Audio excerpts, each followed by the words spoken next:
Hello everyone and welcome back.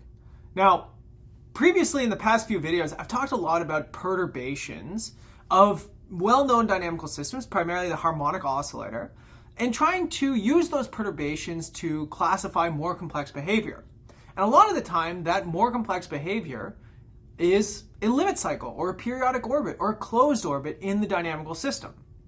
Now, what I would like to focus on in this video is, again, limit cycles. But what I would like to talk about now is bifurcations of these limit cycles. So if you think about what we've learned so far over this lecture series and the previous lecture series on dynamical systems, we learned a lot about fixed points and we learned a lot about their bifurcations. We learned things like transcritical, saddle node, pitchfork bifurcations. We looked at cusp bifurcations. We looked at all kinds of complex phenomena that are associated with changing parameters and what happens to the fixed points. And this is for good reason. Fixed points are relatively easy to study, right? They're roots of a function. We can find them, at least with computational means. But we also saw that one of the other important organizing centers of a dynamical systems analysis is limit cycles. And as it turns out, limit cycles have their own bifurcations. Some of them are similar to what we see with fixed points. Some of them are slightly more complicated. So what I'd like to do in this video is walk you through three important bifurcations of limit cycles. I'm going to do this through examples, okay? So similar to what we've done with bifurcations previously, I will demonstrate a system that exhibits the bifurcation that I'm interested in, and I'm going to show you qualitatively what you should expect.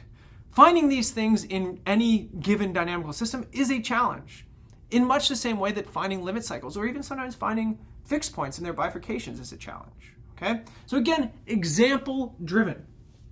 Let's start with something that's relatively familiar to us, and that is saddle node bifurcations. So saddle nodes of cycles. Okay, so a saddle node bifurcation of periodic orbits. Now again, I probably don't even need to write a whole lot down here because you can probably intuit this. Think about what a saddle node bifurcation of fixed points is. It's when two fixed points appear out of nowhere by changing the parameters, right? It's a big bang. Well, what would be a saddle node bifurcation of limit cycles? It's when two limit cycles emerge out of nowhere, just like the fixed points did. It's a big bang of limit cycles. Let me show you an example. Okay, so remember, I'm going to do this in an example-driven way. Now, when we analyze cycles, we typically like to move to polar coordinates. So here I'll put everything in polar. So let's take a look at this one. Mu r plus r cubed minus r to the 5. And theta dot is equal to, so let's write this, omega plus b r squared. Now omega and b are fixed parameters. This is actually a subcritical Hopf bifurcation normal form, right? So we saw that as mu goes across 0, a small amplitude periodic orbit crashes into 0 and destroys its stability, right? It's a subcritical Hopf. But actually, at mu equal to minus 1/4 in this case, there's another bifurcation that takes place. There is a saddle node, SN, bifurcation in R dot. So the radial terms exhibit a saddle node bifurcation, not at mu equal to 0 where the Hopf was, but at mu equal to minus 1/4. So what happens here? Let's draw phase line diagrams first, okay? So let's say mu less than minus 1/4. In this case, your phase line diagram in R, again, R and theta are completely decoupled, so I can just analyze R. Theta is just going to sort of spin me around in the phase plane.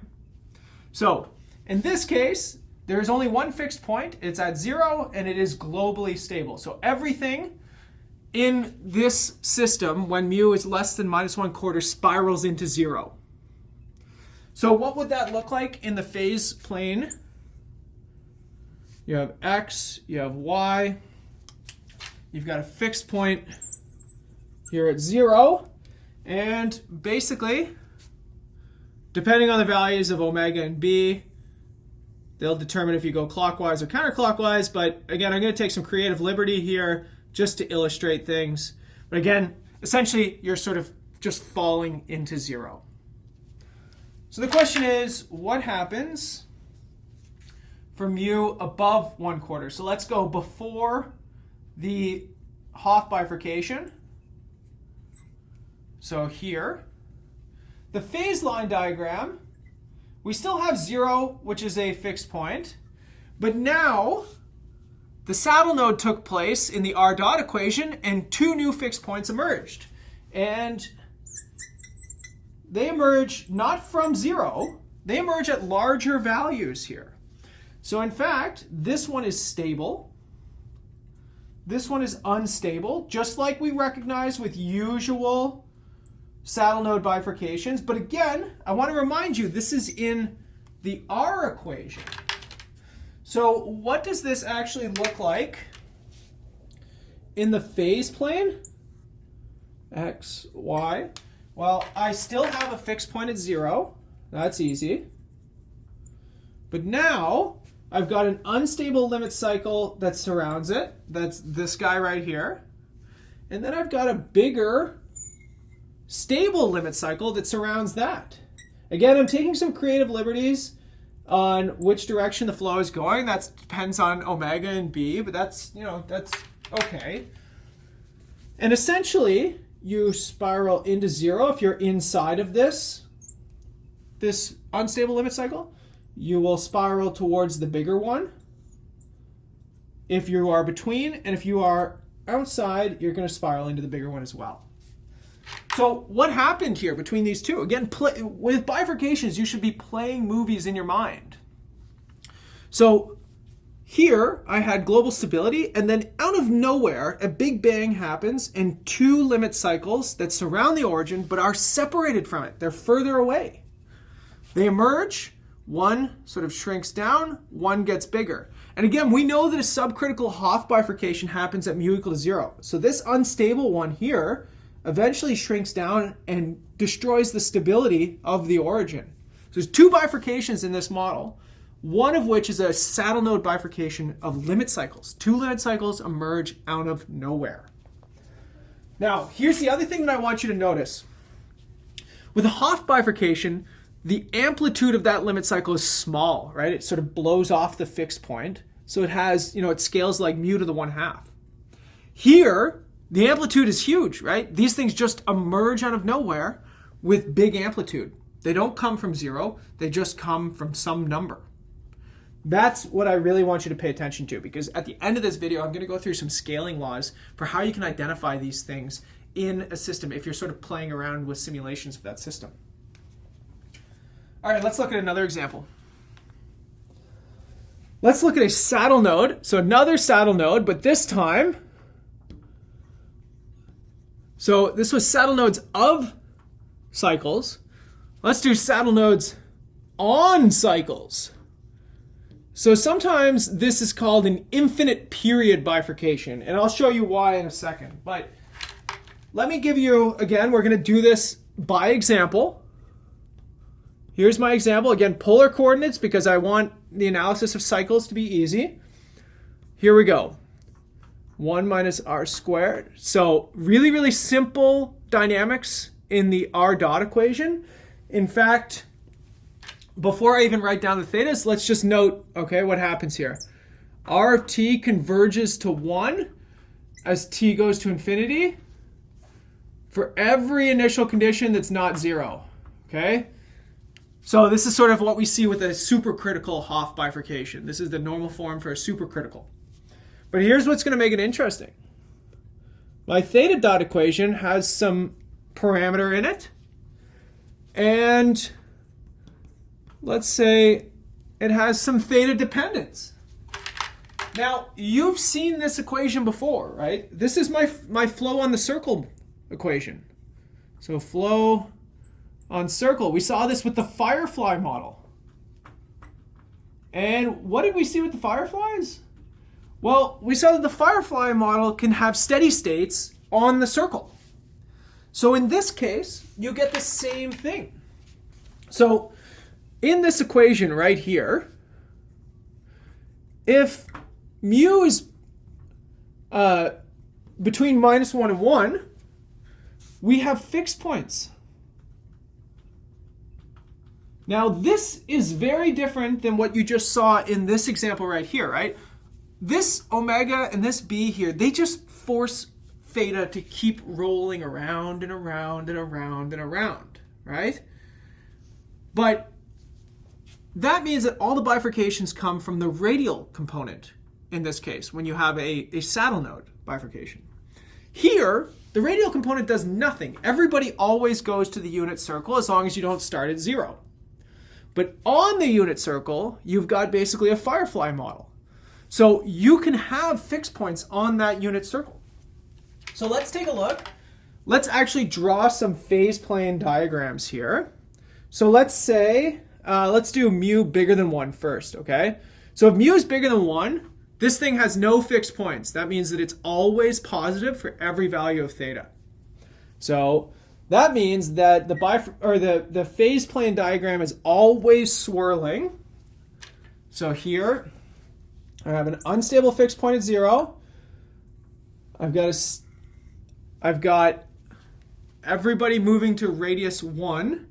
And since the theta component never hits 0, we're always swirling.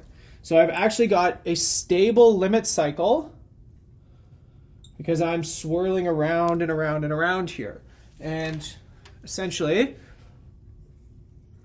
everything spirals towards that stable limit cycle. Yeah, not an art class. I think you're probably used to my drawing if you've made it this far. But I hope you can kind of see what's happening here, right? Stable limit cycle. Woohoo. Now, let's take a look at what happens if, let's say, mu is between 0 and 1.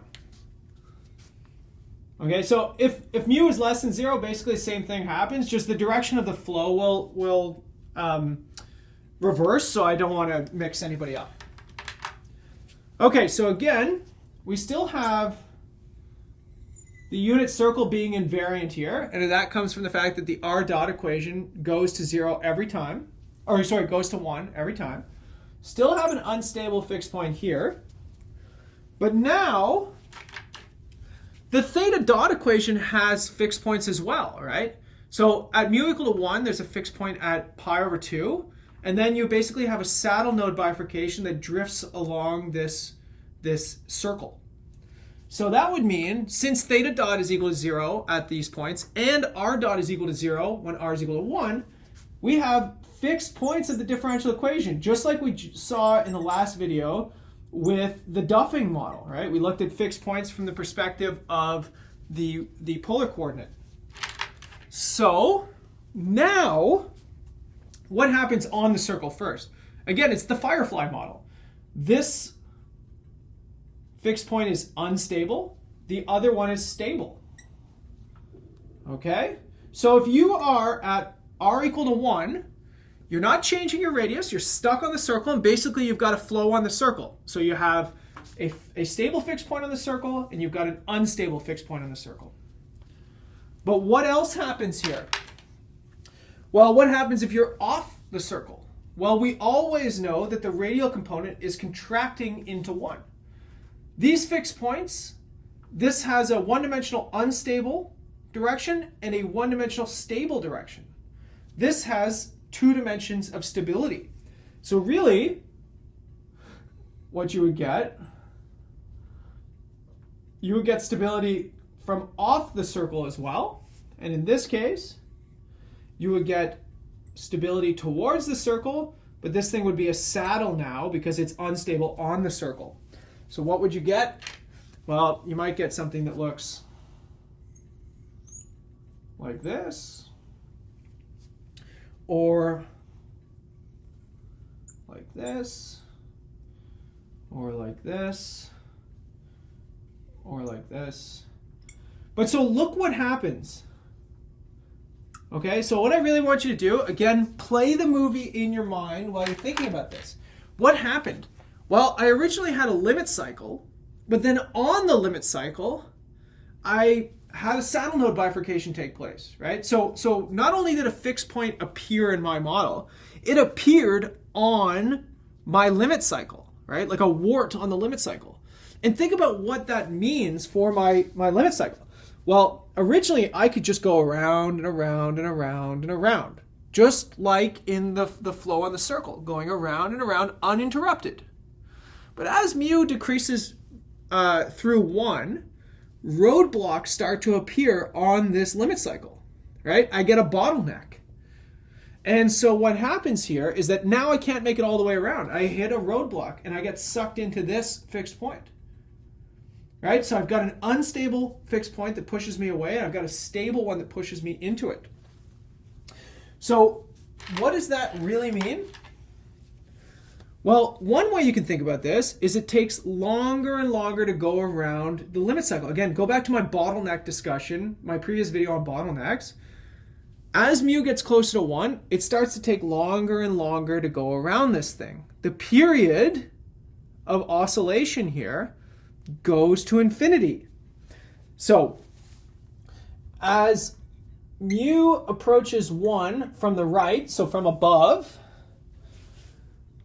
the period of the limit cycle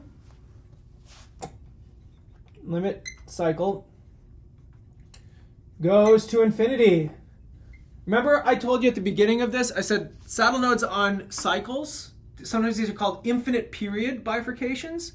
That's exactly what's happening here, right? The period of the cycle is going to infinity. Now look at, the cycle never really kind of disappeared, right? It just sort of grew some warts.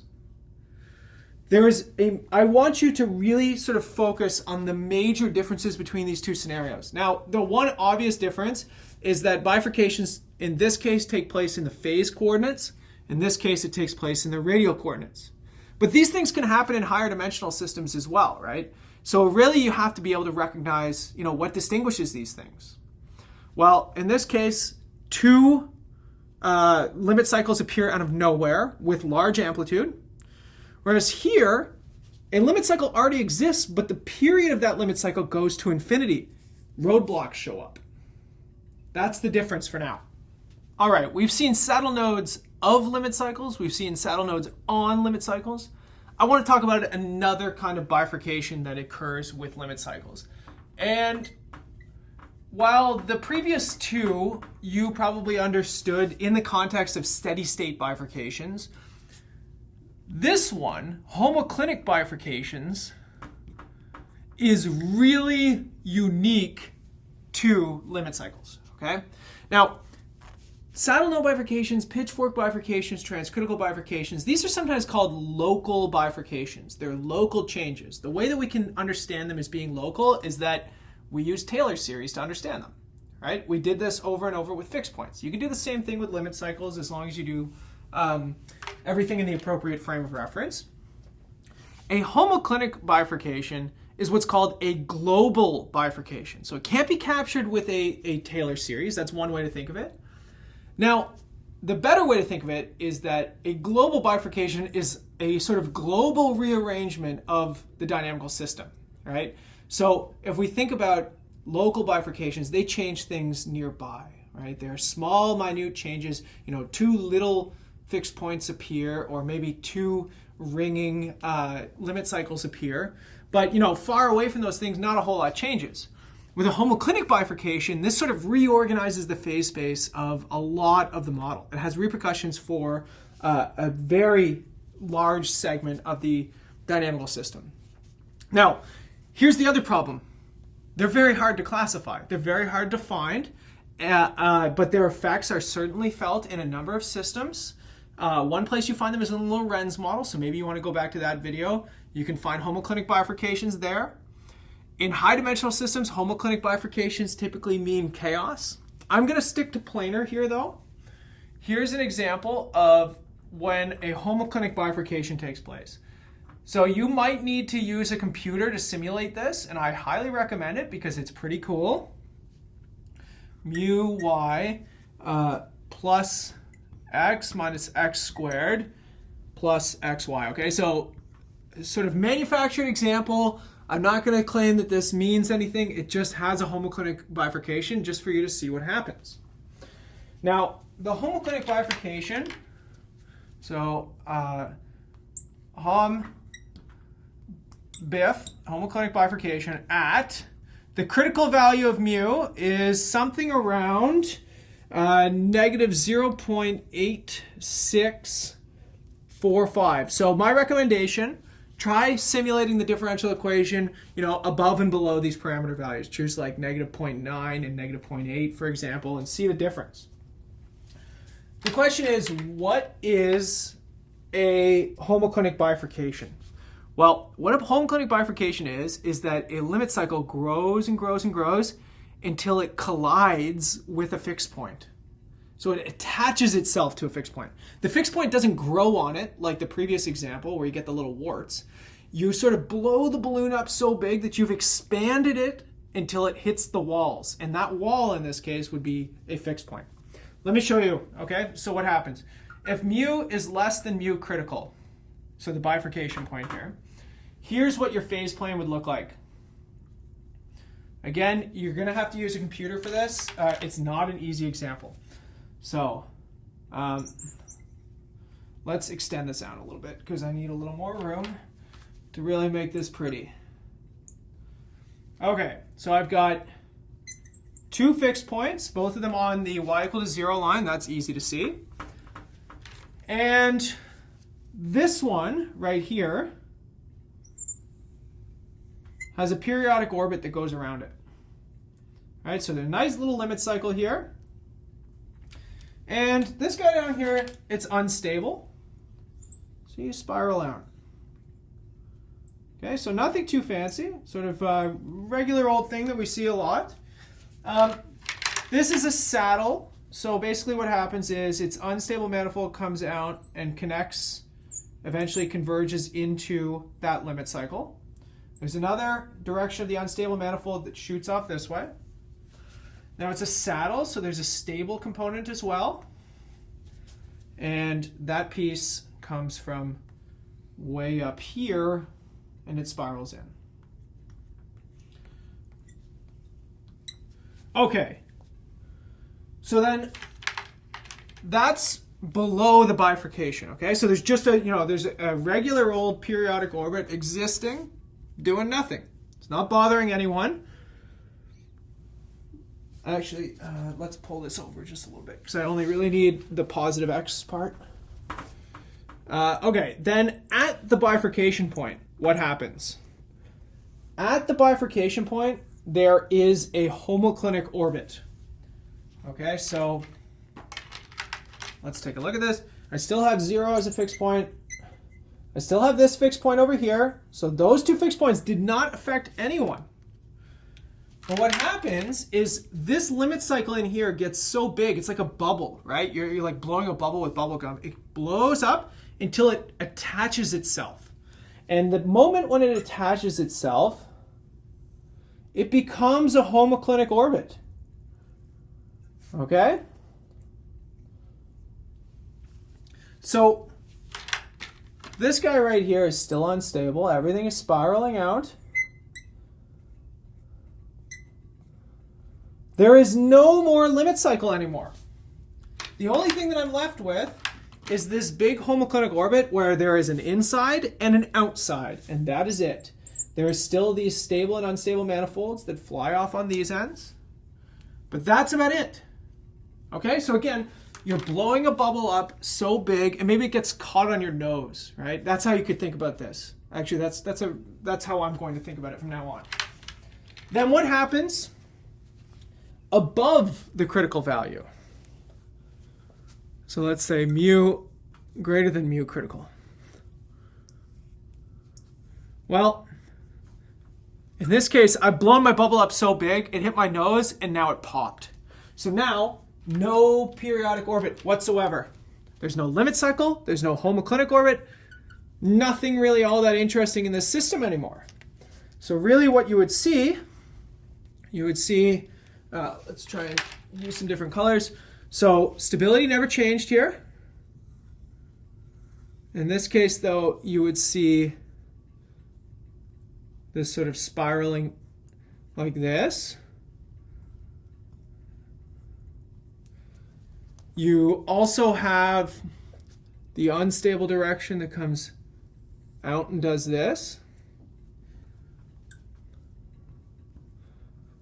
you still have these unstable directions out this way, stable direction here. So still a saddle, still a source, saddle, but you've popped the limit cycle. This is what's called a homoclinic bifurcation. It is very difficult. Now again, remember I called this a global bifurcation. Why did I call it global? Because it affects the global dynamics of the dynamical system. Originally, there was an inside and an outside for this dynamical system. There was originally a limit cycle or a homoclinic orbit that segmented off this thing. Now, no such thing, right? There is no segmentation. There is no periodic solution. There is no homoclinic orbit. You've basically destroyed a lot of the structure here. So again, global bifurcation, very, very hard to find, but you can certainly see the effects, right? Again, if you simulate up these dynamical systems, you go above and below the critical values, you will see the effects. One goes into a periodic orbit, one does not. So here's where I want to finish. I want to talk about scaling laws. How do you recognize these types of bifurcations if you're just simulating a differential equation, okay? So again, these are, especially homoclinic bifurcations, very, very hard to find and very, very hard to analyze analytically. So sometimes what we like to do is we simulate these things and we try and look for signatures. So first of all, the type of bifurcation one would encounter, and then the amplitude of the stable cycle. Okay, the reason I say stable cycle here is because in the first case of the limit saddle node of limit cycles, there's two cycles. Okay, so I'm just going to look at the stable one, and let's look at the period of the cycle. Okay, so let's start with the one that we're probably best with. That's subcritical Hopf bifurcation. So subcritical Hopf. In this case, the limit cycle comes off of the origin.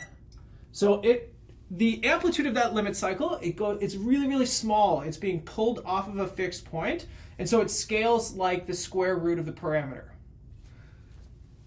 But it's already got some rotation, right? So it doesn't have a small period. It's already spinning, okay? So one way that you can find a subcritical Hopf bifurcation is to identify a very, very small amplitude limit cycle. Okay, then what about a saddle node of cycles? Okay, so the first bifurcation that we looked at today, in that case, the cycles already have big amplitude. They come out of nowhere.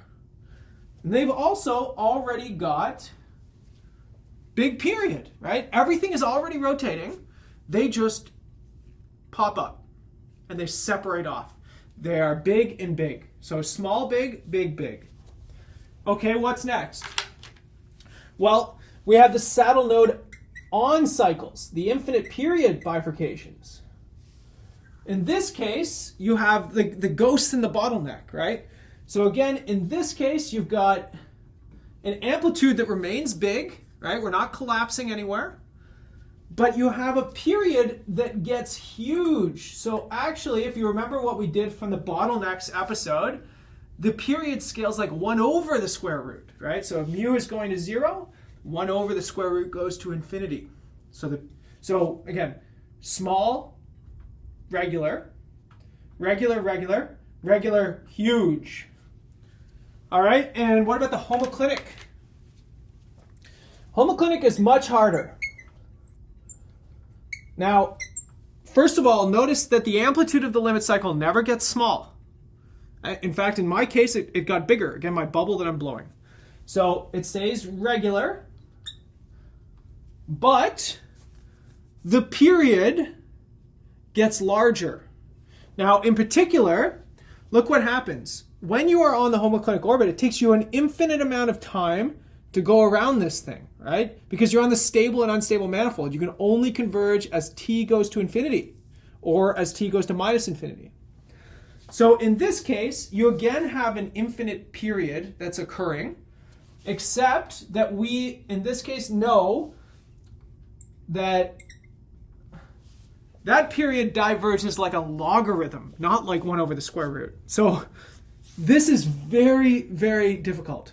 Okay, it's not an easy thing to get your head around, but nonetheless, this is how you can recognize these things in simulations of a dynamical system. For example, I just published a paper where we found some homoclinic bifurcations, and one of the reviewers asked us to actually compute this scaling law to make sure that it wasn't something else. They wanted to see this logarithmic divergence of the period of the limit cycle to confirm that this really was a homoclinic bifurcation. Okay, so very, very complex stuff. As you can see, moving from fixed points to limit cycles is very complicated. And what we saw in the previous lecture series is that moving from limit cycles to chaos is even more complicated, of course, right? And in that case, it's a little bit more of the Wild West. So in the next video, we'll come back with some applications of these techniques and these ideas. I'll see you in the next video, everyone.